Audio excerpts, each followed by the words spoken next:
नमस्कार दोस्तों, आप सभी लोगों का हार्दिक स्वागत, अभिनंदन और आभार। आज हम बात करने जा रहे हैं राहु केतु के राशि परिवर्तन के बारे में, जो कि अक्टूबर 2023 को होने जा रहा है। ये राशि परिवर्तन सिंह राशि वालों के लिए किस प्रकार का रहेगा, क्या परिणाम लेके आएगा और आने वाले जो 18 महीने हैं सिंह राशि वालों के लिए किस तरीके से रहेंगे, क्या उपाय करना है। तो हम ओवरऑल पिक्चर की बात करते हैं सिंह राशि वालों के लिए। देखिए, चार इंपॉर्टेंट प्लैनेट्स होते हैं, राहु केतु गुरु और शनि। और इन चारों की हम चर्चा इस वीडियो में करेंगे ताकि हमको अगले 3-4 साल का एक पूरा पिक्चर क्लियर आ जाए हमारे सामने कि जो मेजर प्लैनेट्स किस तरीके से मूव कर रहे हैं। क्योंकि देखिए, जो दूरगामी परिणाम है, जो लॉन्ग लास्टिंग परिणाम है, जो बड़े डिसीजन है लाइफ के, वो राहु केतु शनि और गुरु के द्वारा ही होते हैं। तो अब हम इन चारों ग्रहों के बारे में समझ लेते हैं कि इनका ट्रांजिट किस तरीके से हो रहा है। सिंह राशि के लिए अभी तक का जो पीरियड था वो थोड़ा सा भाग्य का साथ नहीं दे रहा था। अगर मैं एक लाइन में डिस्क्राइब करूं सिंह राशि वालों के लिए, तो ऐसा नहीं है कि पॉजिटिव चीजें नहीं थी, पॉजिटिव चीजें थी, बट भाग्य का जो साथ एक्चुअली मिलना था वो नहीं मिल रहा था। क्यों नहीं मिल रहा था? एक्चुअली क्या हुआ है, मार्च 2023 में गुरु आपके लिए फेवरेबल हो गए थे। गुरु आपके 9th हाउस में आ गए थे, अष्टम से नवम में आ गए थे, फेवरेबल हो गए थे और आपको भाग्य का पूरा साथ मिलना था, बट नहीं मिल पाया। क्यों? क्योंकि वहां पे राहु ऑलरेडी प्रेजेंट थे और वहां पे गुरु चांडाल योग बन गया था। अरे अच्छा, गुरु चांडाल योग बनने से क्या था कि गुरु की अपनी जो पावर थी वो क्षीण हो गई थी, वो पूरी पावर में ऑपरेट नहीं कर पाए थे। तो गुरु को जो आपको रिजल्ट्स देने थे वो एक्चुअली रिजल्ट्स गुरु महाराज आपको नहीं दे पाए। बट अब 30 अक्टूबर को क्या हो रहा है कि ये जो गुरु चांडाल का जो दोष है वो खत्म हो रहा है। गुरु 8th हाउस में आ रहे हैं और राहु 8th हाउस में आ रहे हैं और गुरु नवम में ही रहेंगे। तो अब सिचुएशन क्या बन रही है कि जो 9th हाउस में है, 9th हाउस में आपके गुरु रहेंगे, 8th हाउस में राहु आ जाएंगे और शनि आपके जनवरी 2023 से सप्तम में है। तो सप्तम, अष्टम और नवम, ये तीनों जो हाउसेज हैं ये आपके पिक्चर में है। सप्तम में शनि है, अष्टम में राहु आ जाएंगे और गुरु आपके नवम में है। और गुरु चांडाल योग खत्म होने से ये आपके लिए प्लीजेंट चेंज है, तो वो एक पॉजिटिव चेंज है। बट अगर सिंह राशि की मैं राहु केतु के ट्रांजिट के लेके बात करूं तो ये चैलेंजिंग फेज होने वाला है। क्यों होने वाला है? देखिए, राहु आ रहे हैं 8th हाउस में और राहु सिंह राशि के लिए जब 8th हाउस में आ रहे हैं तो ये थोड़ा सा चैलेंजिंग फेज शो कर रहा है। ये थोड़ा सा प्रॉब्लमेटिक फेज को दर्शा रहा है, क्योंकि राहु सिंह राशि के लिए कारक ग्रह नहीं है। सिंह राशि के लिए सूर्य स्वामी है और सूर्य और राहु की शत्रुता है। और जब भी ये 8th हाउस जैसे घर में आएंगे, जो कि कष्टों का स्थान है, जो कि प्रॉब्लम्स का स्थान है, जो कि मृत्यु का स्थान है, जो कि एज का भी स्थान इसको कहते हैं, जो कि इन-लॉज का स्थान है, तो ये ऐसा ग्रह कोई चीज आकस्मिक लाइफ में घट जाए, ऑल ऑफ ए सडन कोई इवेंट्स हो जाए, ये ऐसे घर में आ रहे हैं। तो क्या क्या पॉसिबिलिटी है? देखिए, पॉसिबिलिटीज जो बन रही है राहु के 8th हाउस में आने से और केतु के 2nd हाउस में आने से, पहली चीज तो स्वास्थ्य को लेकर परेशानियां हो सकती हैं इस फेज में। ऑल ऑफ ए सडन कोई इवेंट्स हो जाए, आकस्मिक दुर्घटना हो जाए, वो भी एक पॉसिबिलिटी बन सकती है। रिश्तों में भी कुछ कड़वाहट देखने को मिल सकती है। मतलब ये पीरियड आपके लिए ऐसा है राहु 8th हाउस में आने से, कि हो सकता है कि जो आपके दुश्मन, आपके जो दोस्त थे अभी तक, जो आपको हर चीजों में साथ देते थे, आपको ऐसा लगेगा कि ये लोग मेरे से दूर जा रहे हैं। घर के रिश्तेदारों में भी मन मुटाव हो सकता है और उसमें भी आपको एक फीलिंग आएगी कि यार मैं लाइफ में थोड़ा सा अकेला हो रहा हूँ, मेरे को कोई साथ नहीं दे रहा है। सो रिश्तों में लेके भी this period is not good. अच्छा, धन खर्चा, एक्सपेंसेस, अननेसेसरी एक्सपेंसेस भी शो कर रहा है ये ट्रांजिट। एंसेस्ट्रल प्रॉपर्टीज को लेके कुछ कन्फ्लिक्ट्स हो सकता है कि अभी एंसेस्ट्रल प्रॉपर्टी को लेके बंटवारे करने का एज ए फैमिली आप डिसाइड करो कि ये प्रॉपर्टी बेचना है और इसमें बंटवारे होने हैं, और बंटवारे होने हैं तो वो भी ठीक ठाक से बंटवारे स्मूथली नहीं होने के चांसेस है। वहां पे भी कन्फ्लिक्टिंग सिचुएशंस आने के चांसेस हैं, डिफरेंस ऑफ ओपिनियन होने के चांसेस हैं सिंह राशि वालों के लिए, अगर मैं एंसेस्ट्रल प्रॉपर्टी को लेके बात करूं। सो ये जो हाउस है ये एक तो खर्चे को शो कर रहा है, अनएक्सपेक्टेड खर्चों को शो कर रहा है, ये हेल्थ को रिलेटेड इश्यूज को शो कर रहा है, ये रिश्तेदारों को लेके, जो रिश्ते हैं आपके उनको लेके चीजें शो कर रहा है। और इन सब के कारण क्या है कि आपका जो मानसिक त्रास है, जो टेंशन है, संताप जो है, वो बढ़ने के चांसेस हैं राहु के 8th हाउस में आने से। दूसरी चीज क्या है कि राहु 8th हाउस में बैठ के 5th दृष्टि से 12th हाउस को देखेंगे। तो 12th हाउस खर्चों का स्थान है, हॉस्पिटलाइजेशन का स्थान है, अननेसेसरी एक्सपेंडिचर का स्थान है, जो कि आपने कभी फोर्सी ही नहीं किया होगा कि ये एक्सपेंडिचर मेरे लाइफ में आना है, और उसके लिए आपने सेविंग वगैरह भी नहीं की होगी, तो वो एक्सपेंसेस कुछ आ जाएंगे, तो उसके कारण परेशानियां बढ़ सकती हैं। कुछ if you are involve in illegal activities, hidden activities, तो वो चीज भी क्रॉप अप हो सकती है, उसके लिए भी आपको खर्चा करना पड़ जाए। So what I am trying to tell you is कि राहु का 8th हाउस में आने से जो चैलेंजेस है वो तो है ही, बट जो राहु एस्पेक्ट कर रहे हैं, जिनकी दृष्टि पड़ रही है जिन घरों में, क्योंकि देखिए 12th हाउस में आपके लिए कर्क राशि आ रही है और वो चंद्र की राशि है, शत्रु राशि है राहु के लिए, तो वो वहां पे खर्चे बढ़ाएंगे। सो आपको इन चीजों का ध्यान रखना है। दैट खर्चे जो बढ़ेंगे that may be for various reason, हो सकता है वो आपके खुद के कुछ जो किए हुए चीजें हैं, गलत रहन सहन हो, गलत खान पान हो, उसके कारण भी हो सकता है कि वो खर्चे बढ़े। हो सकता है कि आप भोग विलास में ज़्यादा लिप्त हो, उसके कारण भी वो खर्चे बढ़े। हो सकता है कि अनएक्सपेक्टेड खर्चे हॉस्पिटलाइजेशन पे आ जाए। So that is a possibility because Rahu from 8th house is aspecting 12th house. Rahu from जो 7वीं दृष्टि पड़ रही है वो 2nd हाउस में पड़ रही है। तो देखिए 2nd हाउस में केतु भी है, बट केतु हमको सेविंग का काम करेंगे। तो राहु चांडाल गुरु चांडाल दोष जो खत्म हुआ और गुरु अलग के अकेले हो गए, वो एक सेविंग का काम करेंगे, और केतु जरूर अपने को वहां पे सेविंग का काम करेंगे। क्यों करेंगे? क्योंकि वहां पे वो अपने को आकस्मिक धन लाभ करा सकते हैं सिंह राशि वालों के लिए। तो खर्चे तो जरूर होंगे, बट केतु पॉसिबिलिटी क्रिएट करेंगे कि आपको आकस्मिक धन लाभ हो 2nd हाउस से। बट दूसरा सेकंड राहु का एस्पेक्ट 2nd हाउस पे और केतु का 2nd हाउस में होना प्रॉब्लम क्या क्रिएट कर सकता है कि एक तो घर वालों से दूरी, किसी न किसी कारण से मनमुटाव या कन्फ्लिक्ट को लेके। दूसरी चीज क्या है कि केतु जब भी 2nd हाउस में होगा, आपको आपकी वाणी का बहुत ध्यान रखना है, क्योंकि आप ऐसी वाणी बोलोगे कि सामने वाले को एकदम मतलब वो काटने वाली वाणी बोलोगे कि सामने वाले को चुप जाएगी वो। और उस वाणी के कारण क्या होगा कि जो प्रॉब्लम्स चल रही थी वो कन्फ्लिक्ट्स और बढ़ जाएंगे और टेंशन क्रिएट हो जाएंगे। तो आपको वाणी का ध्यान रखना है। अगर मैं राहु की 9वीं दृष्टि की बात करूं तो वो 4th हाउस पे पड़ेगी आपके, और 4th हाउस में आपकी वृश्चिक राशि आ रही है। अब जब वृश्चिक राशि, मंगल की राशि, राहु की दृष्टि वहां पे, 9वीं दृष्टि, ग्रह क्लेश होने के पूरे चांसेस हैं किसी ना किसी कारण से। फिर चाहे वो आपकी कोई आदत हो, या फिर आपकी वाणी हो, या आप खुद टेंशन में हो और उस टेंशन के चक्कर में या मनस्ताप के चक्कर में आपने कुछ ऐसी वाणी बोल दी, तो वो जो प्रॉब्लम बनी थी उसमें वो आग में घी डालने का काम कर दी। बिकॉज वहां पे वो नीच दृष्टि आ रही है 4थे घर में। माता की हेल्थ का आपको बहुत ध्यान रखना है इस पीरियड में, क्योंकि वहां पे राहु का एस्पेक्ट आ रहा है, नीच राशि है। प्रॉपर्टी रिलेटेड मैटर्स, चाहे वो फिर कोई चीज प्रॉपर्टी रियल एस्टेट में खरीदना हो या बेचना हो, don't take hasty decision, because Rahu की दृष्टि है, कुछ ऐसा इल्यूजन दे देगा कि उस समय आपको लगेगा कि ये सही डिसीजन मैं ले रहा हूं या लेना चाहिए, या वो गलत कॉन्फिडेंस। राहु का काम है गलत कॉन्फिडेंस भी देना। कॉन्फिडेंस एक्चुअली वो चीज वहां पे कॉन्फिडेंस मतलब ओवर कॉन्फिडेंस देना, rather I will put it in a different fashion, over confidence देना, और उसमें आपने कोई चीज डिसीजन ले लिया which will boomerang, which will over a period of time will boomerang, और आप अपने डिसीजन के लिए रिग्रेट करोगे। So my suggestion is, because Rahu is aspecting 4th house also और नीच राशि है, तो थोड़ा सा wait and watch. Paper sign करते समय वेट एंड वॉच, फाइनेंस को हैंडल करते समय वेट एंड वॉच, गृह क्लेश को हैंडल करते समय वेट एंड वॉच, मदर की स्वास्थ्य को लेके वेट एंड वॉच।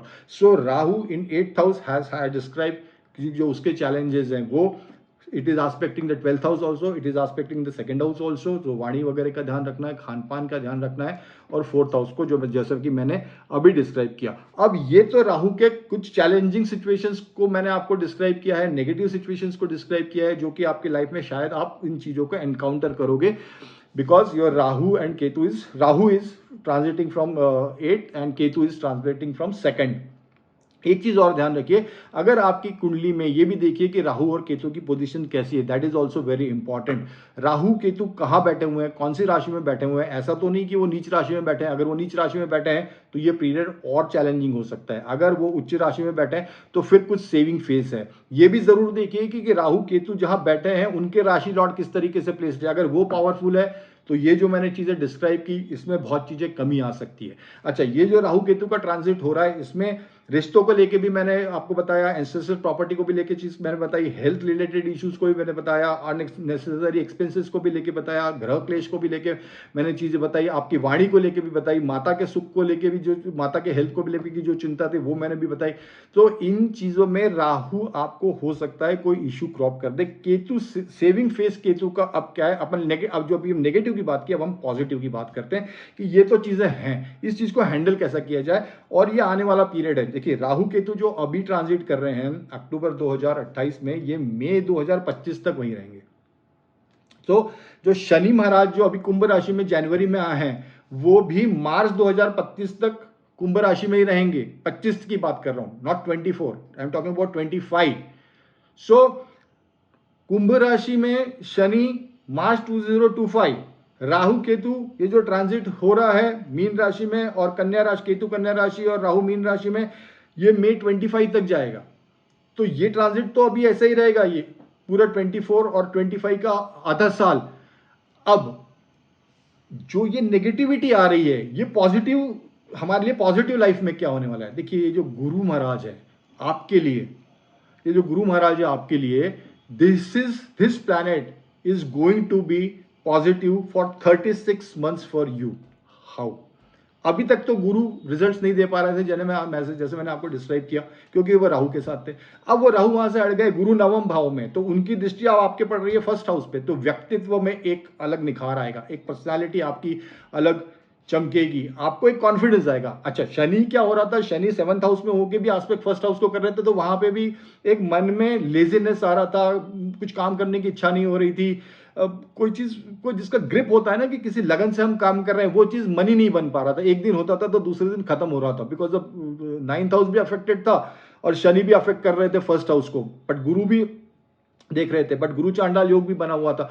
अब क्या होगा कि जो ये पीरियड है आपके लिए गुरु की दृष्टि से, आपके लिए देखिए अभी आपके गुरु 9th में हैं, फिर मई 2023-24 तक गुरु 9th में रहेंगे, मई 2024 से मई 2025 या मई 2025 तक ये आपके दशम भाव में रहेंगे।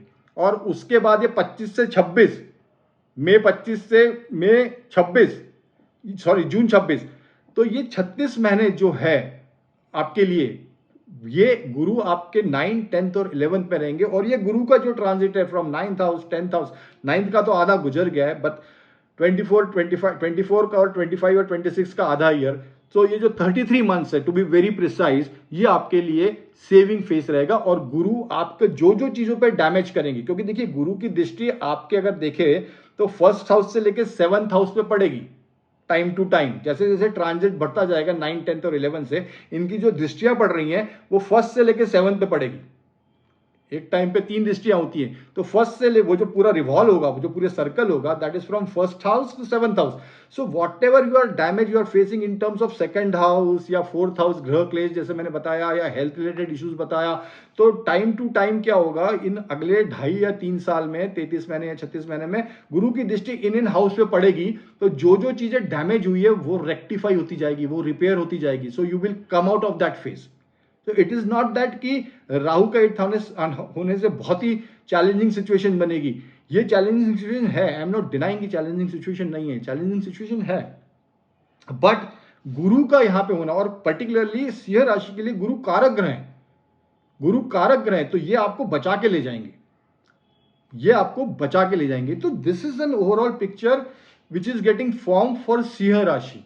9th में गुरु है, अगले साल 10th में जाएंगे, 25 में 10th में जाएंगे, फिर 11th में जाएंगे। सो ये पीरियड जो है 9, 10th और 11 का, 24 में 10th में जाएंगे एंड देन 25 में 11th में जाएंगे, सो 26 तक रहेंगे वहां पे। सो ये गुरु आपको बचा के ले जाएंगे। सो राहु अपनी चीजें अपनी जगह प्रॉब्लम पोज करेंगे। सो अगर ओवरऑल सिंह राशि की बात करें तो टफ पीरियड है, हर तरीके से चैलेंजेस है, अभी तक भाग्य का साथ नहीं मिला, अभी तक पुरुषार्थ के कारण हम यहाँ पे आए। आगे की बात करें तो राहु के 8th का जो मूवमेंट हो रहा है, that is not good, that is not good. वो राहु अपने चैलेंजेस फेस करेगा। राहु को अगर पूरा समराइज करें तो गुरु फेवरेबल होने जा रहे हैं 3 साल के लिए, और केतु। हमारा इशू क्या है, अब हमको हैंडल कैसे करना है इस सिचुएशन को? हैंडल ऐसे करना है कि अगर हम राहु को हैंडल कर लें then this phase is going to be a great period. This is going to be a great period.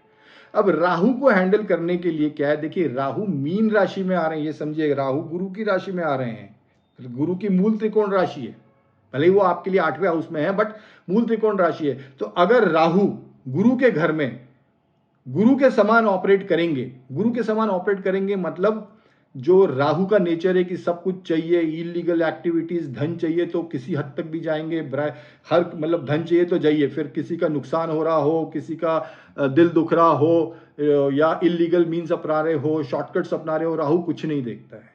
तो राहु को ये नेचर छोड़ना पड़ेगा, राहु को ये नेचर छोड़ना पड़ेगा। राहु को एडिक्शन बहुत प्रिय है, मांसाहार, अल्कोहल छोड़ना पड़ेगा। राहु की जो खान पान की आदतें हैं बड़ी इरेटिक है, अपने को अपने रहन सहन में डिसिप्लिन लाना पड़ेगा, खाने की आदतें सुधारना पड़ेंगी, एक लीगल बाउंड्रीज में ऑपरेट करना पड़ेगा। If at all if you are getting involve in any illegal activities particularly in this period, it is going to boomerang, ये उल्टा अपने पे आएगी, ये ध्यान रखिएगा, ये ध्यान रखिएगा। और एक चीज पे अपन नेगेटिव अपना one wrong step and you are gone, one wrong step and you will gone. सो बहुत सतर्क रहना है अपने को। गुरु साथ देंगे बट उनकी भी अपनी लिमिटेशन है ना, आप उसके हिसाब से चलोगे तो साथ देंगे। बिहेवियर ये नहीं हो सकता ना कि मैंने अपने बिहेवियर में चेंज नहीं किया और मैं बोलूँ कि गुरु फेवरेबल हो गए थे और साथ नहीं दिया। तो आपको सबसे पहले जो रेमेडीज है, बिहेवियरल रेमेडीज की बात करूं तो सेल्फ डिसिप्लिन में लाना पड़ेगा, आपको लाइफ में डिसिप्लिन में लाना पड़ेगा, आपको अपनी ईटिंग हैबिट्स, ड्रिंकिंग हैबिट्स जो भी है, खान पान का अपने को ध्यान रखना पड़ेगा, आपको अपने रहन सहन का ध्यान रखना पड़ेगा। You will not have to involve in any illegal activities because it is going to boomerang और it will come in on to your image. If you are related to politics, राजनीति में हो, पर्टिकुलरली ज़्यादा ध्यान रखिएगा, क्योंकि क्या है, यू आर, आपकी सिंह राशि है तो आपकी जो हैबिट्स है वैसे ही वो राजा समान है। You are born kings, you are born kings, भले आप कौन से भी घर में पैदा हुए हो बट जो नेचर है, जो नेचर है, इनहेरेंट नेचर है, वही किंग टाइप है। मतलब एटीट्यूड से लेके, चलने की स्टाइल से लेके, सोचने की स्टाइल से लेके, एस्पिरेशंस को लेके, एम्बिशंस को लेके, you are like a king और उसके हैबिट्स भी वैसी होती हैं। So particularly in this period अपने को थोड़ा कंस्ट्रेंड एनवायरनमेंट में रहना है, थोड़ा कन्फाइंड एनवायरनमेंट में रहना है, क्योंकि टाइम वो डिमांड कर रहे हैं हमसे, हमको टाइम के हिसाब से चलना पड़ेगा। सो राजनीति में हो, पॉलिटिक्स में हो तो और भी ध्यान रखना है, क्योंकि सेल्फ इमेज वहाँ पे बहुत काम करती है। सो इन सब चीज़ों का आपको ध्यान रखना है। ये जो मैंने आपको चेंजेस बताया है तो ये बिहेवियरल चीज़ें हैं जो कि आपको आपके हैबिट्स में चेंज लाना है, बिहेवियर में चेंज लाना है। मैं आपको धार्मिक रेमेडीज भी बता देता हूँ। राहु 8th हाउस में है और शनि महाराज 7th हाउस में है और गुरु वहाँ पर 9th हाउस में है। सबसे पहले तो आप 4 शनिवार और पूर्णिमा और अमावस्या के दिन आप अन्नदान गरीबों को करना शुरू करिए। सुबह दोपहर को 12 से 2 के बीच में और शाम को 7 से 8 के बीच में इनको खाना खिलाइए। पूरी, आलू की रस्सा सब्जी, उसमें बूंदी का लड्डू या मीठी नुक्ती हर शनिवार या तो सुबह या शाम को। बाहर से आप खाना पैक करा सकते हो बट इनको अन्नदान करना शुरू करिए। ये आपके लिए, ये अन्नदान आपके लाइफ में मिरेकल चीज़ें क्रिएट करेगा। आपको एक आत्मिक शांति मिलेगी, आपको एक कॉन्फिडेंस मिलेगा और जो नेगेटिव एनवायरनमेंट जो क्रिएट हो रहा है, ओवरऑल सब चीज़ों से जो नेगेटिव एनवायरनमेंट क्रिएट हो रहा है वो एक पॉजिटिव की तरफ बढ़ेगा। अगर आप खुद के हाथ से करते हो बहुत ही अच्छी बात है। आप बिजी हो, नहीं कर सकते हो, आपकी वाइफ कर सकती है, आपके हस्बैंड कर सकते हैं, वो भी चलेगा। अगर आप घर पे खाना नहीं बना सकते हो, आप बाहर से खरीद लो। बट देखिए, ये जो अन्नदान की बात कर रहा हूँ, इसको शिद्दत से करिएगा, इसको दिल से करिएगा, क्योंकि यहाँ पे भाव काम करता है इंसान का, किस भाव से आप दे रहे हो, क्योंकि वहाँ ये वेव्स का खेल है। This what I am talking about is vibes. तो आप शिद्दत से करिए, भाव से करिए। यू शुड लुक फॉरवर्ड कि कब शनिवार आ रहा है, कब अमावस्या आ रही है, कब पूर्णिमा आ रही है और कब मैं किसी गरीब को हेल्प करूं, किसी को खिलाऊं। और डेज में भी करोगे तो भी कोई, मतलब नॉर्मल भी करते रहते हो आप तो बहुत ही अच्छी बात है। बट ये रेमेडी पर्टिकुलर में शनिवार के दिन करने को बोल रहा हूँ, बिकॉज इससे राहु, केतु, शनि सभी अपने फेवरेबल होने जा रहे हैं। तो दिस इज अन्नदान की एक बात। दूसरा, आप शनिवार के दिन काली माता के दर्शन करिए और काल भैरव के भी दर्शन करिए।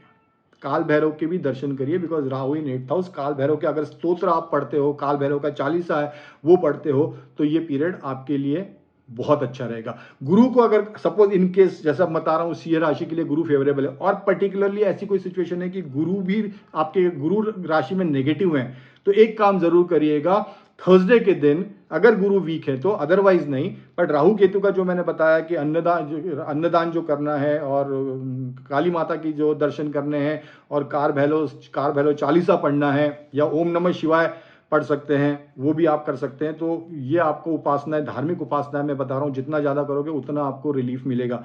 अगर गुरु पॉजिटिव हैं सिंह राशि के लिए अगले 3 साल के लिए, बट इन केस अगर आपकी पत्रिका में गुरु वीक है, तो आप एक काम करिएगा, रात को थोड़े से चने की दाल ले लीजिए, उसको भिगो के रख लीजिए रात भर। जैसे बुधवार की रात को आपने चने की दाल ले ली, उसको भिगो के रख लिया, सुबह वो थोड़ी सी नरम पड़ जाती है, उसमें आप गुड़ रखिए, और ये चने की दाल हाथ में, उसमें गुड़, और वो अपने हाथ से, राइट हैंड से किसी गाय को खिलाइए। होना क्या चाहिए, जो गाय का सलाइवा है या गाय की जो जीभ है, वो आपके राइट हैंड को टच करनी चाहिए, ये हाथ उसके जीभ से गीला होना चाहिए। तो जो भाग्य में परेशानियां आ रही हैं, गुरु, एक तो गुरु स्ट्रांग होगा, और भाग्य में जो परेशान आ रही है वो एकदम ठीक होना शुरू हो जाएंगी।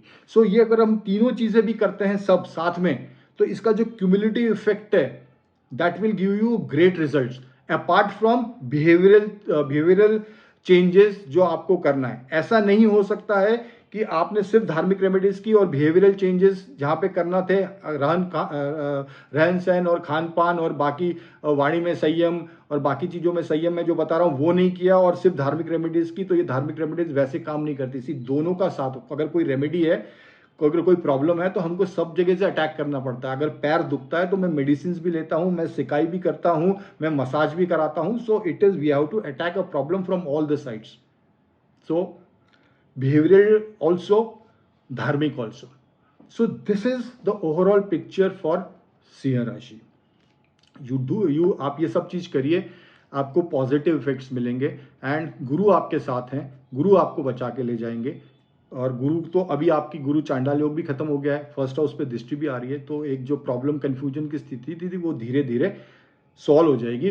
अभी गुरु वक्री भी चल रहे हैं, तो दिसंबर 30 तक वो वक्री रहेंगे, उसके बाद उनका वक्रत्व खत्म हो जाएगा और वो आगे की तरफ चलेंगे। तो धीरे धीरे फेजेस में लाइफ में आपके पॉजिटिविटी आने लगेगी। हाँ, राहु के जो चैलेंजेस हैं वो चैलेंजेस रहेंगे, पर उसके कम करने के लिए मैंने आपको डिटेल में उपाय बताए हैं, बिहेवियर भी और धार्मिक भी।